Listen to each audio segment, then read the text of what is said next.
How are you? Good morning. It's a pleasure. Good morning.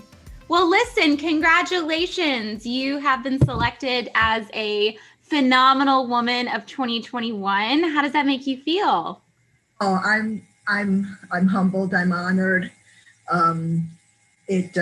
What can I say? I've been doing this for a long time, and one never does these things for these precise moments, but they're welcome. They're welcome because it says we're doing something right. So.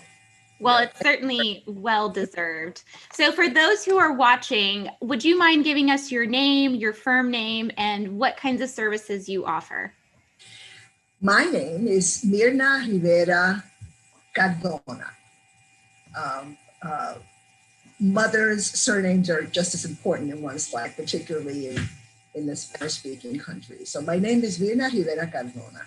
I am the founder and the senior advisor of a firm called Consultiva Wealth Management. We founded Consultiva in 1999. I was a senior vice president at a major US brokerage firm at the time, and wanted to divorce the investment advisory side of our business as fiduciaries from the side of production and manufacturing of investment products. And so we discovered that there were entities that were called registered investment advisors that were registered with the Securities and Exchange Commission. And so that is what Consultiva is. We are a registered investment advisor, registered with the SEC, and our work is that of the investment officer, if you will, where we work as co-fiduciaries with our client, whether it's a family, individual, or an institution, in helping, guiding a conversation around objectives, mission, values, and then translating those ideas into implementable investment strategy. I've been doing this for quite a long time. And one of the highlights of my life has been to work what I call with noble money, the NGOs, the pension funds, the collective wealth of our communities. That's amazing. So, it sounds like you've had this amazing career. I'd love to know more about how you got started in the career that you're on now in financial services, and then kind of what keeps you here now. Well, it was an accident. I was in New York. As I said, I've been doing this for 40 years. So in 1981, I was working in New York for a software company. It was the dawn of the info technology age. And I worked as a senior advisor to, coincidentally, the banking industry, the brokerage industry, the insurance industries in New York City. And Merrill Lynch was one of my largest and most important clients. And on a vacation to Puerto Rico, that comes on the heels of my deciding that it was much too cold in New York. It was an awful winter in New York in 1980, 81, that I really hadn't gone to New York to stay in New York. I had actually gone to New York to finish a master's degree in mathematics, and I had done that several years before. And so I decided it was time to come home. And turns out Merrill had an office in Puerto Rico. I interviewed with the branch manager and convinced him that I would be a valuable investment. At least I would be an appropriate investment for him. That I didn't know anything about stocks and bonds, but that I was analytical and I thought I had good communication skills. And if he would give me an opportunity, I would not embarrass him. I would make him proud of that choice. And, he went along with it. Thank God, and God bless him. He went along with it, and he gave me the opportunity to fail, right? Because when you do these things, you're really giving the person the opportunity to fail.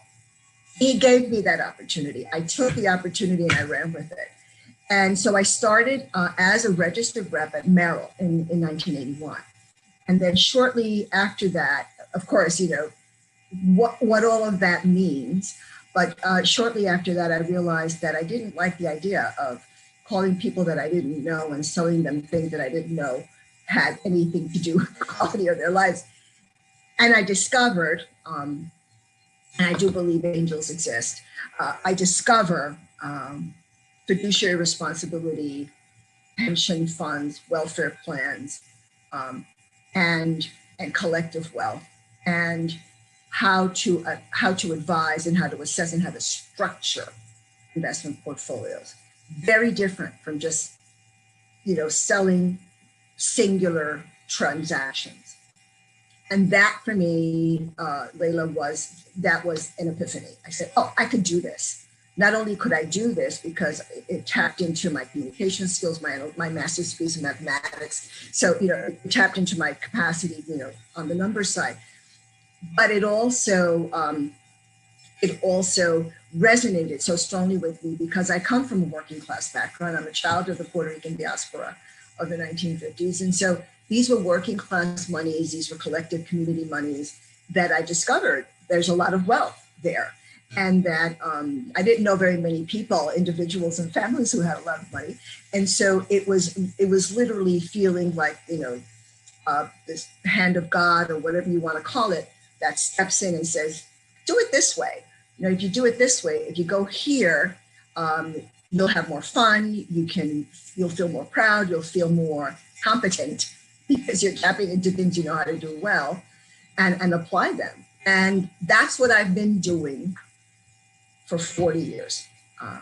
And to your question of why you stick through it is because I harbor a tremendous sense of responsibility with my communities. I think that I think it's an extraordinarily noble career to serve as a way of serving, helping institutions to create wealth so that they can pursue their mission as community organizations, whether it's a foundation, a grant-making foundation, or a community-based organization that's doing things that I happen to believe are important, helping those organizations to do that from where I'm sitting, right? Because people like you will help them in other ways.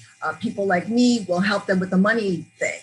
And what's interesting about the money thing is that when you work with these communities, most of the trustees at the table showed up because they're in love with what the organization is trying to achieve.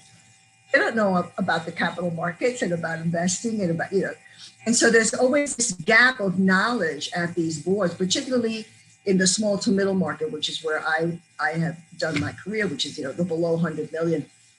We do a lot of work above, but most of the core of our business has been the small to middle. And in that small to middle, these organizations don't have a chief investment officer. There's nobody on the board necessarily who knows about investing. And so it's a tremendous opportunity to teach, to guide, to facilitate a discussion and to educate about why wealth is important and why wealth creation is important to perpetuate what you want to do. So if you're a trustee, you're a volunteer, eventually you're going to leave this board. Wouldn't it be wonderful to leave a base of policy and assets that can continue to grow, that will perpetuate what you believe in? Mm-hmm. And I think that that's hugely underestimated in our business. And so I discovered that very early on, Layla, that resonated with my beliefs and the way that I could make a contribution to my country and to my community. Mm-hmm. And that's what took off in 81. And I'm still here because that hasn't changed. Yeah. That need and that value add has not changed. And as long as I can continue to do that, here we are, until we're not, right? So, yeah. No, that's awesome. I love to hearing you talk. You talk so much about your Puerto Rican culture and heritage. And I heard a little bit about, your belief in angels and having faith in things. So it sounds like, your culture, your heritage, your faith are very important to you, and you've managed to incorporate that into your business in the sense that you've really you really internalized the joy of what you do and connected it with the things that are most important to you. So what would you say to other financial advisors out there who are kind of struggling with the business they're doing or the kinds of services they're providing or the kinds of clients they're working with? Because a lot of times too, we always talk about like, you know, you have to separate emotion out of work, and you have to, you know, this is a professional business, you can't be emotional. But it sounds like, you know, you being in tune with your emotions, and being in tune with who you are and what you love and what brings you joy has actually made you even more successful. That's a very interesting observation. You have to do what you love to do. If you don't love, now this is somebody who's been doing this for a long time. You've got to love what you do. If you don't love what you do, then go get yourself some other job. Go someplace else. Having said that, right, assuming that we're talking to people who love what they love to do, or what they do for a living, the issue of the emotions is interesting. You are who you are. You know, you were born into a family and into a community, and you were shaped by your elders, by your family, your teachers, you know, your professors. You were shaped by an older generation, and you took from their learning what suited you, what resonated with you, and it shaped you. By the time you're 20, 21, you're pretty much, you know, shaped. And then it's a matter of taking those tools and deciding what's you and what's not you. I mean, this is the crisis of the 20s, is how much of what I'm doing and what I believe in is me, and how much is my mother or my father or somebody in my family who told me that I should do this when I really wanted to do this other thing. I mean, I'm a perfect example of that. I studied classical music until I was 21. And so I had a choice to make at 21, whether I became a professional musician or I did something else. You've got to love what you do. And the way that love shows up is because it resonates with you. Mm-hmm. It hits a chord with you that says, oh man, you know, I could get up every morning and do this for the rest of my life. This would be really cool. So what is it for me? It's talking to this industry, and this business puts us in front of some of the smartest people in the world.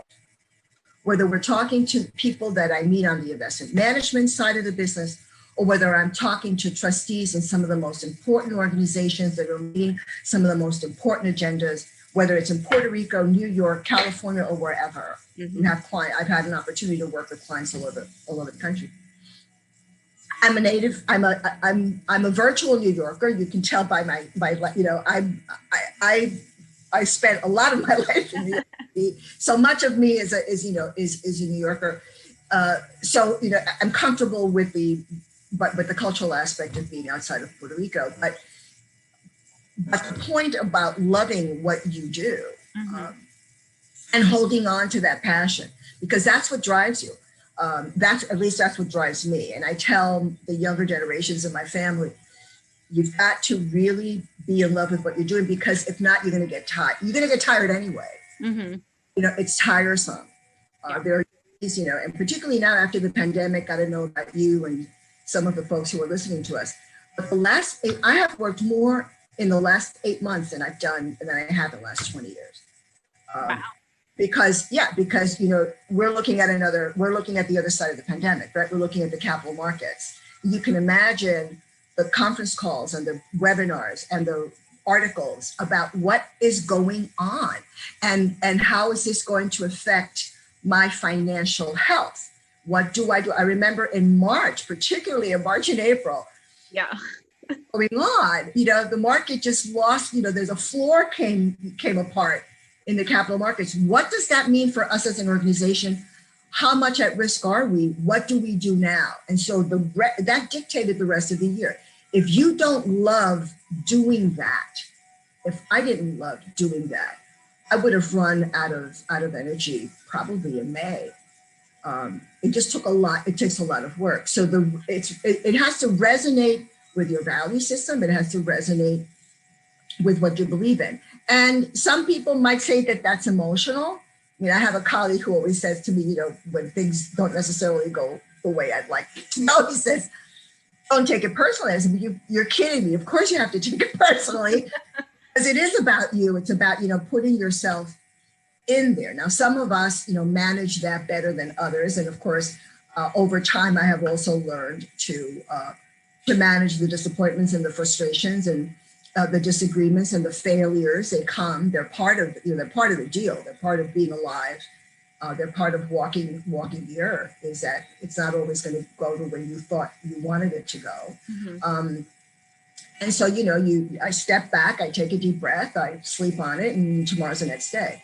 And then you move on. But if you need to have a north, mm-hmm. okay, in your life, and whether you're, and hopefully that north, your work allows you to move with that north, and move along that line. And what I have found is, if you do that, if you're loyal to that, the universe conspires, Layla. People show up. Yeah. Agree with you, who say, that's really cool. Can you explain that to me better? I'd really like to work with you closely because, and that kind of conversation happens. And that's what drives the rest of the day. And so the day goes very quickly when it's about that. When you're doing something that has no value to anybody and you're trying to sort of force it to happen, or people real, because when you're a professional, when you're talking to somebody who doesn't really believe what they're telling you, right? You can see it. Yeah. Well, do you want to work with that person? Do you want to have that person on your team? Do you want to have that person on your side? Whether it's an attorney, a medical professional, mm-hmm. an accountant, are they on your side? Do they talk the language that you talk? They don't have to be emotionally, sensitive as you. They don't have to be politically aligned with you. They don't have to be, on any spiritual, religious level aligned with you. They just have to think that what you're doing is important and that they're on the other side of it. So, for example, when I work with a family or any organization, a family client, one of the most rewarding conversations is not just with the client specifically. It's sitting at the table with their accountant, with their attorney. Mm-hmm. Who are the other people that are important to this person's life or to this organization's existence, that we need to work as a team. Mm-hmm. Because if you're the client, you're off being an a successful attorney. You want to know that your assets are being taken, that the matters of your family assets, the estate, the taxes, the investments, that all of that, hopefully, right, is running well. Mm-hmm. And you want to know that your accountant and your attorney and your investment advisor can sit down and have a conversation and be on the same page as you are, that we acknowledge your values, that we acknowledge what's important for you, and that I'm not making investment suggestions that the accountant is going to say, well, but that's, that has other tax implications, so that the attorney is going to say thus and such. That synchronization of other, multidisciplinary advisors is important to our client.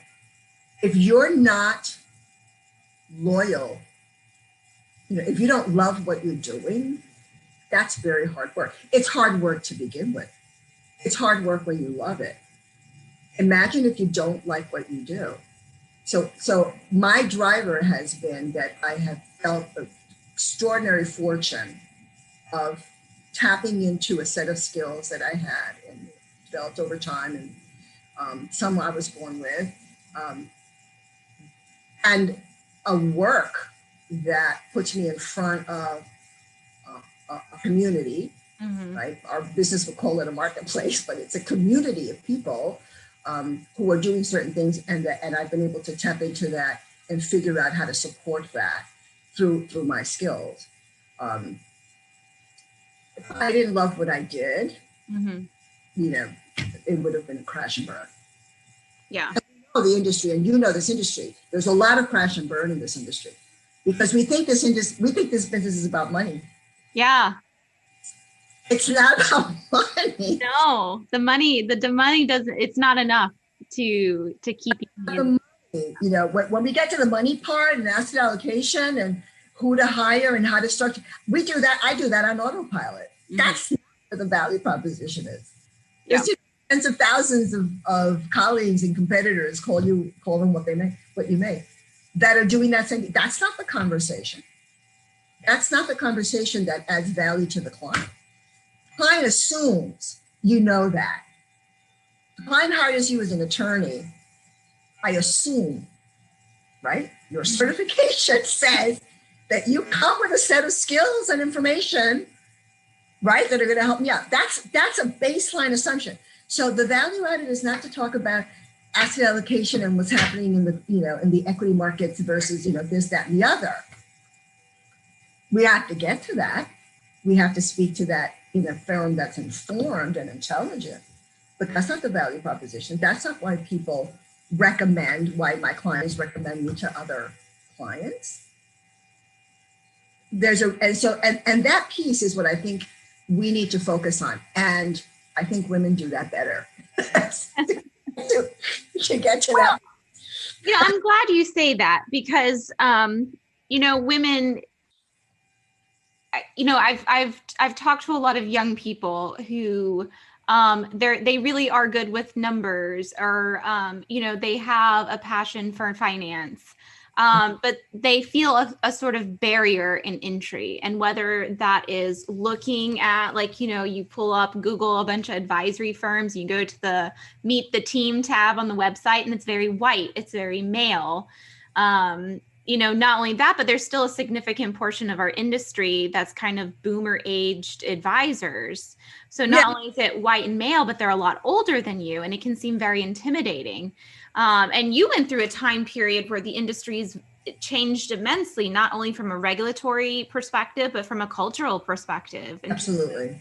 How women were treated in our industry back in the 80s and 90s and even early 2000s. It was very painful. Yeah. Well, I wonder, like, you know, what would you say to the woman or person of color who's intimidated by how our industry still looks, who maybe is interested or has a passion, but is afraid of some of the other components that may prevent them from being successful in our industry? What do you tell them?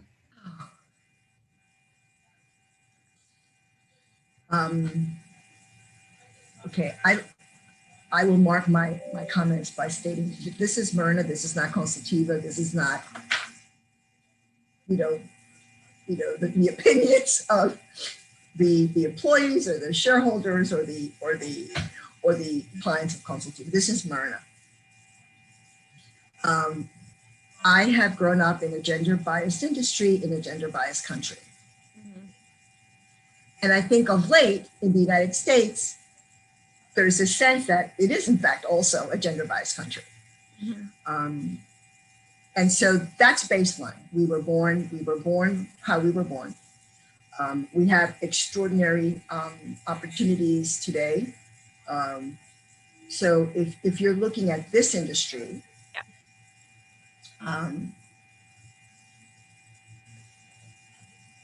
getting through it takes patience. It takes persistence. It takes knowing how to step back and knowing how to pick your fights. Some of our, and this is 40 years of, I want to think it's wisdom. Yeah. Wise, as we say in New York. There are matters that you will always want to address frontally, right? You just want to. And what we learn in the process, one of the elements of wisdom is to know, first of all, which fights are worth fighting. And secondly, what's your strategy for the fight? It's not always frontal, and it's not always screaming, and it's not always argumentative. And if there's something that we learn, and whether it's in this, it's not just our industry, it's in general, is that there's an element of diplomacy and statesmanship that we need to develop. Everyone needs to do. Anyone who's in the service industry, anyone who is client facing, develops a la buena o a la mala, as we say, either easily, or if you make it difficult for yourself, well, then that's you. Diplomacy. Taking a deep breath before you open your mouth and stepping back and saying, well, that's thank you very much for that comment. It's a very interesting comment. Actually, and then you respond. If it's stuff that you need to think that you think you need to put in writing, I've learned the hard way. Whatever you put in writing, you sleep on for 24 hours. You never hit that send button, at the peak of your indignance and your anger and frustration, whatever it is, that's taking you there. And this is true for men and women. I tell, my male, I'm a mentor to a whole generation of young males in this industry. I tell them the same thing. It's about diplomacy. It's about, I just read something that Ray Dalio posted on LinkedIn this morning. And I look at Ray Dalio's stuff on LinkedIn all the time. The win-win versus the lose-lose. So you have to learn how to develop win-win situations. What is it you want from this? And what is it that I want from this? And let's put those two things on the table, and let's honor that and say, that's not the compromise we need. It's how we get there and how we make those things happen together. And by the way, this is really great in not only in business relationships, in your personal relationships with your friends and your partners through life. It's what is important for you and what is important for me, and how do we make that happen together? And some of us get better at doing that. Some of us never learn to do that because we're holding on to something that somehow makes us believe that going that route is compromising something. So that's therapy, and that's another conversation. But what I would say to a young, professional, woman or male, about this industry, about getting through it, and about dealing with those biases that are going to come through, is you step back, you gauge where you are, and you gauge how much of that which is coming at you can actually influence. Can you help to change a person's mind or not? This industry in particular puts us in front of the sense of what I call the sense of entitlement. As women, as minorities, depending on, also as descendants from working class. Most of the stories of immigration in the United States are the stories of impoverished immigration. Therefore, for example, I am the product of working class factory workers who came to the Bronx. And I remember something that the honorary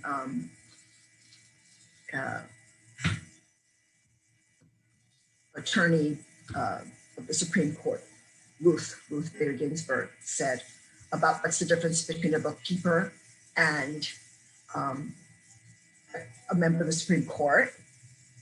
And her answer was one generation, because that's where she comes from, right?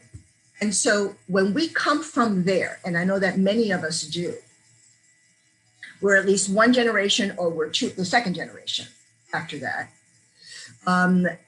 we sense a third bias, which is class, social class. So I don't come from where they come from. Yeah. I don't have the privileges. I don't have the contacts. I don't have the networks. And so, you can really argue oh my God, then I have to sort of like, hide in a cave and die. Because if I don't have the contacts and I'm not the right gender and I'm not right, and I'm not the right ethnic group, then I've got everything against me. And that's a starting point. To your question, I think it's a valuable question, and I know I'm rattling on, but that was my realization at one point in my career. And so how do you get past that? You focus on who you're trying to serve. Why are you there? Who are you client facing? Who are you serving? And if that client doesn't want to talk to you, move on. If you have an internal issue at the corporate level, this is something, it's one of the drivers I became an independent firm, is if at the corporate level you cannot resolve that, right? If you notice that there's prejudice or favoritism for others and not you, the first time that happened, I just, how is this possible? Oh my God. What do I do? And I went away and I came home and I cried about it and I was furious about it. And what do I do? What do I do? Well, there's an opportunity there to grow. And I know that sounds very philosophical, but there is. When I look back after 40 years, I say, wow, what did I do in that instance? How did I deal with it? And I've always been good about not making choices by myself. So if you find yourself in a situation like that, do not make those choices for yourself. That's where the friends come in. That's where the elders in the family come in. Now, many of them may not understand your circumstances. I know, my mom never understood my circumstances and why I was fighting so much. She was proud. She knew I was doing something important because I was in the paper every once in a while, but she didn't really, understand the dynamics. But then again, she did. And then, in those spaces where she did, there were words of wisdom there. I pain to think that there are young professionals today who would like to enter into this industry, who see those barriers as insurmountable. It pains me. My hope is that the industry is maturing. I think we all aspire to work with the large firms, right? We all want to work with JP Morgan, Goldman Sachs, Morgan Stanley. That's the dream. I was there. I was a senior vice president at Smith Barney in the 90s when I created Consultiva. I did something bold. I think, I often wonder if that was the right choice, but it was a choice at the time. And I was driven at the time, and I was convinced at the time that that's what I wanted to do. This thing about divorcing the fiduciary from the product, but there was also an underlying concern that I had, that I was in this large corporate structure. And I think when I left, I was one of maybe 5 Latinos in the entire US. Wow. The entire US. I remember meeting the first Black person after I had been in the business over 10 years. Oh my gosh. Okay. It was oh my gosh. My office. It was Ed Swan, his name was. He worked for Mitchell Hutchins at the time, and I was working with some public funds in Puerto Rico where he was the service person for public funds. And in walks this gentleman. You can imagine, I went this. we had the business meeting and so forth. And then he says to me, you should join, and this is a recommendation for everybody here, you should join the National Association of Securities Professionals. And I asked, what's that? And he said, well, it harbors all of the women and minorities in the financial services industry. NASP. I said, really? He said, yes. And we have a conference. I remember it was going to be in St. Louis that you should come to St. Louis. And I thought to myself, Layla, honestly, I thought to myself, how many people could there possibly be? New York all the time. I go to national conference. How many people could there possibly be? Well, I go to St. Louis, and this is my other lesson to you. You are not alone. Yeah. I go to St. Louis, and there must have been, it was a sea of 400, 500 men and women, people of color. I was one of the few Latinos in the room, but it was like, where have these people? I did not know that these people existed. And I not only was I a member of NASP for many years, I was on the board of NASP. I received an award from NASP for my contribution to the, to contributing to women and minorities in the financial services industry, because it becomes, you realize you're not alone. So, so your starting point today, if you want to Google investment firms, you also want to Google the National Association of Securities Professionals. They have chapters all over the United States. And, get involved. If you have an MBA, there's the Hispanic MBAs, there's other MBAs, of color. Get involved with civic organizations, because you want to, as volunteers. Organizations like Latino Justice in New York, there's based in New York, the Asian American Legal Defense and Education Fund, which is in California.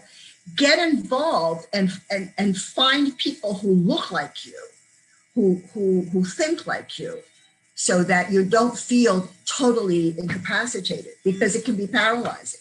It can be absolutely paralyzing. And I have to tell you that finding NASP, and then finding New America Alliance, which is sort of a Latinx kind of organization along those lines, was incredibly encouraging and reaffirming. I'm not alone. I'm not alone. And it gave me the courage to start my own business, which is another crazy story. That is amazing and such wonderful advice. I was actually sitting here listening to you and starting to tear up because, I'm the daughter of immigrants, and there are times I have felt alone in the industry as well. And knowing that, we aren't alone. You're right. There are tons of great organizations out there to get involved with. There's so many great mentorship programs through these various organizations as well, where you can pair up with a mentor in the industry that's your same gender or your same culture or heritage or race or whatever it may be, to give you kind of that level of comfort.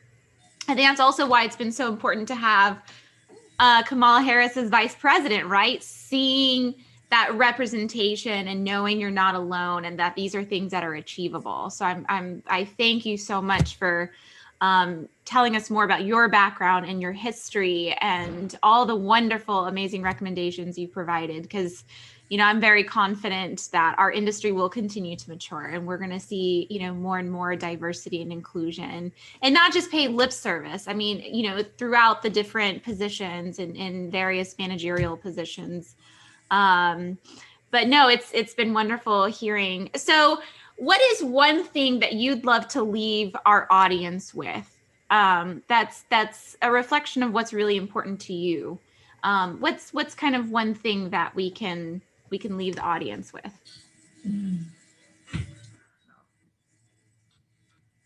I put you on the spot. That one forever. You're not alone. You have to understand that you're not alone. That the angels are there, the guiders are there. Sometimes it's when you least expect it, sometimes when you're on purpose looking for help. Also, I think it's important for us to understand that quality of life and lifestyle are two different things. Mm-hmm.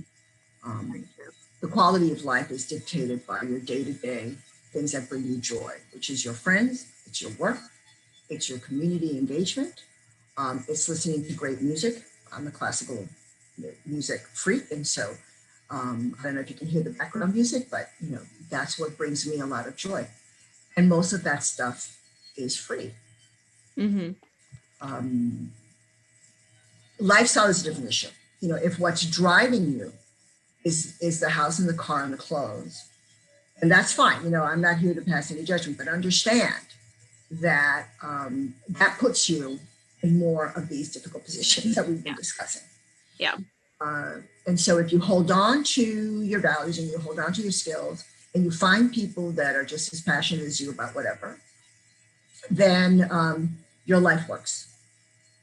It's when you compromise your value system and you go for things that somebody else has told you somehow is reflective of who you are, whether it's the car or the brand of the clothing that you're wearing, then you're in for some interesting surprises. And so the angels, what I call the angels, are all of a sudden somebody says something that strikes you. You know, somebody sees something in you that you haven't yet seen in yourself. Mm-hmm.